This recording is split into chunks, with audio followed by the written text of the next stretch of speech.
ഇപ്പോൾ പാരഡി വിവാദം കത്തിക്കാളി നിൽക്കുന്ന സമയമാണ്. അതുകൊണ്ട് ഈ പരിപാടി ഒരു പാരഡി ഗാനത്തോടെ ആരംഭിക്കാം എന്ന് വിചാരിക്കും. 1951 റിലീസായ മലയാള സിനിമയിലെ ആദ്യത്തെ ബ്ലോക്ക് ബസ്റ്റർ എന്ന് പറയാവുന്ന ജീവിത നൗകയിലെ പ്രസിദ്ധമായൊരു ഗാനമുണ്ട്. നിങ്ങൾ പലരും കേട്ടുകാണാൻ യാതൊരു സാധ്യതയില്ല. ആ ഗാനം ഇങ്ങനെയാണ്: അനത്തലയോളം വെണ്ണതരാമെട ആനന്ദ ശ്രീകൃഷ്ണ വാമുറുക്ക്. ഇതിൻ്റെ പാരഡി ഗാനം കമ്മ്യൂണിസ്റ്റുകാർ പണ്ട് 1952 തെരഞ്ഞെടുപ്പ് കാലത്ത് ഉണ്ടാക്കി പാടിയതാണ്. അന്നത്തെ പ്രമുഖ കോൺഗ്രസ് നേതാവായ പനമ്പള്ളി ഗോവിന്ദനെ പരിഹസിച്ചുകൊണ്ട്. പഞ്ചാര വാങ്ങുവാൻ ബോംബക്കയക്കാം ഞാൻ, അഞ്ചര ഗോവിന്ദ ഓടിവായു. ഈ പനമ്പള്ളി ഗോവിന്ദൻ 5.5 ലക്ഷം തട്ടിച്ചു എന്നൊരു ആരോപണമുണ്ട്. വെളിച്ചെണ്ണ ഇടപാട്, അതിനെക്കുറിച്ചാണ്. പഞ്ചാര വാങ്ങുവാൻ ബോംബക്കയക്കാം ഞാൻ, അഞ്ചര ഗോവിന്ദ ഓടിവായു. ഈ പാട്ട് കേട്ടിട്ട് പനമ്പള്ളി ഗോവിന്ദൻ കമ്മ്യൂണിസ്റ്റുകാർക്കെതിരായിട്ട് കേസെടുപ്പിക്കും. ഇത് പാടിയവരുടെ കൊങ്ങയ്ക്ക് ഒഴിക്കുകയൊന്നും ചെയ്തില്ല. പുള്ളി ഇതൊക്കെ പുച്ഛിച്ച് പരിഹസിച്ച് തള്ളി. ഇപ്പോൾ സംഭവിച്ചിട്ടുള്ളത് ഏതാണ്ട് ഇതുപോലൊരു സംഭവമാണ്. ഈ ശബരിമല സ്വർണ്ണക്കൊള്ളയെക്കുറിച്ച് UDF ഒരു പ്രചരണ ഗാനം ഇറക്കി. ഗാനം വളരെ പെട്ടെന്ന് ഹിറ്റായി. പോറ്റിയേ കേറ്റിയേ സ്വർണം ചെമ്പായി മാറ്റിയേ, സ്വർണം കട്ടവനാരപ്പ സഖാക്കളാണ് അയ്യപ്പ. അങ്ങനെ പോകുന്ന പാട്ട്. അത് ഇൻസ്റ്റന്റിനിയസ് ഹിറ്റാണ്. കേട്ടവർ അത് ഹൃദിസ്ഥമാക്കി. കേട്ടവരും അത് പാടിക്കൊണ്ട് നടന്നു. അങ്ങനെ ഈ ഓരോ വോട്ടറുടെയും ചൂണ്ടിൽ തത്തിക്കളിക്കുന്ന പാട്ടാണ്. കമ്മ്യൂണിസ്റ്റുകാരും കോൺഗ്രസ്സുകാരും BJPക്കാരും ലീഗുകാരും എല്ലാവരും ആവർത്തിച്ച് പാടി ആ പാട്ടിനെ ഒരാഗോള ഹിറ്റാക്കി മാറ്റി.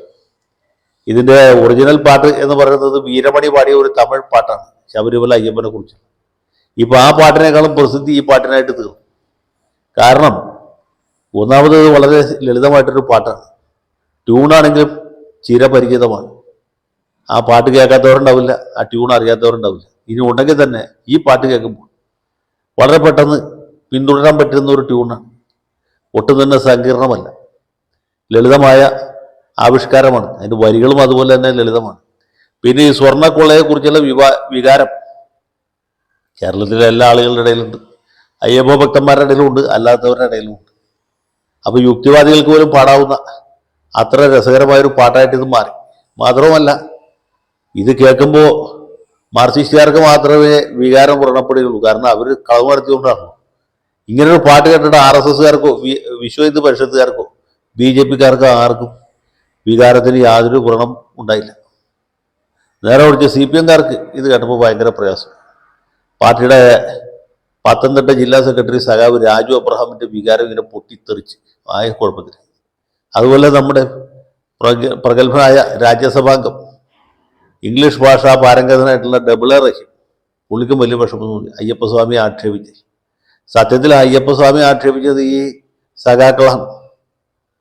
നമ്മുടെ പത്മകുമാറിനെ പോലെയുള്ള ആളുകൾ, സഖാവ് വാസുവിനെ പോലെയുള്ള ആളുകൾ, PS പ്രശാന്തിനെ പോലെയുള്ള ആളുകൾ, കടകംപള്ളി സുരേന്ദ്രനെ പോലെയുള്ള അവരാണ് അയ്യപ്പനെ അവഹേളിച്ച് അയ്യപ്പൻ്റെ തിരുവാഭരണം പൊട്ടിച്ച് സ്വർണ്ണപ്പാളി ഇളക്കിക്കൊണ്ട് പോയതാരാണ്? മാർക്സിസ്റ്റുകാരാണ്. അത് കേൾക്കുമ്പോഴാണ് ഇവർക്ക് പൊള്ളുന്നതിൻ്റെ കാരണം ഇതാണ്. കളവ് നടത്തിയവർക്ക് സ്വാഭാവികമായിട്ടും വിഷമമുണ്ടാവുന്നു. മാത്രമല്ല ഇത് ആളുകൾ അറിയുന്നതിനുള്ള പ്രയാസം. വാസു ആരായിരുന്നു, അല്ലെങ്കിൽ പ്രശാന്ത് ആരായിരുന്നു, സഖാവ് പത്മകുമാർ എന്താണ് ചെയ്തത്, പട്ടാപ്പകൽ ഈ സ്വർണം അഴിച്ചുകൊണ്ട് പോയതാരാണ്, സ്വർണം ചെമ്പാക്കി മാറ്റിയതാരാണ്, രേഖകൾ കൃത്രിമം നടത്തിയതാരാണ് എന്നൊക്കെ ഇപ്പോൾ എല്ലാ ആളുകൾക്കും അറിയാം. അതുകൊണ്ട് പാട്ട് കേൾക്കുമ്പോൾ അവർക്ക് ഭയങ്കര മനപ്രയാസമുണ്ട്. പക്ഷെ പാർട്ടിക്കകത്തുള്ള സാധാരണക്കാർ, ശബരിമലയ്ക്ക് പോകുന്ന ഏറ്റവും അധികം CPMകാരാണ്, അതറിയാൻ പാടില്ല. CPMകാരിലാണ് ഏറ്റവും അധികം ശബരിമലയ്ക്ക് പോകുന്നവരും ശബരിമലയ്ക്ക് പോകുന്നതിൽ ഏറ്റവും കൂടുതൽ CPMകാരുമാണ്. അങ്ങനെയുള്ള പ്രസ്ഥാനത്തിൽ പാർട്ടിക്കാരടക്കം ഉള്ള അയ്യപ്പ ഭക്തന്മാരും നേതാക്കന്മാരും കേൾക്കാതെ ഇതേ പാട്ട് തന്നെ മൂളിക്കൊണ്ട് നടക്കുകയാണ്. സ്വർണം കട്ടവനാരപ്പ സഖാക്കളാണ് അയ്യപ്പ എന്ന് പറയുമ്പോൾ എത്ര സത്യസന്ധമായിട്ടുള്ള പാട്ടാണെന്ന് ആലോചിച്ചു. അതിന് പോലീസിൽ പരാതി കൊടുക്കുന്നു, സൈബർ ക്രൈം രജിസ്റ്റർ ചെയ്യുന്നു. ഡി ജി പി അത് എ ഡി ജി പിക്ക് കൈമാറുന്നു. എ ഡി ജി പി ഇനി ത്വരിതഗതിയിൽ അന്വേഷണം നടത്തി പ്രതികളെ കസ്റ്റഡിയിലെടുത്ത് ക്വസ്റ്റ്യൻ ചെയ്യാൻ പോകും. നല്ല രസമില്ലേ? ഈ പാട്ട് എഴുതിയവനെയാണോ അറസ്റ്റ് ചെയ്യാൻ പോകുന്നത്? പാടിയവനെയാണോ? അതോ അതിന് സംഗീത സംവിധാനം ചെയ്തവനെയാണോ? അത് റെക്കോർഡ് ചെയ്ത സ്റ്റുഡിയോയുടെ ഉടമസ്ഥനെയാണോ?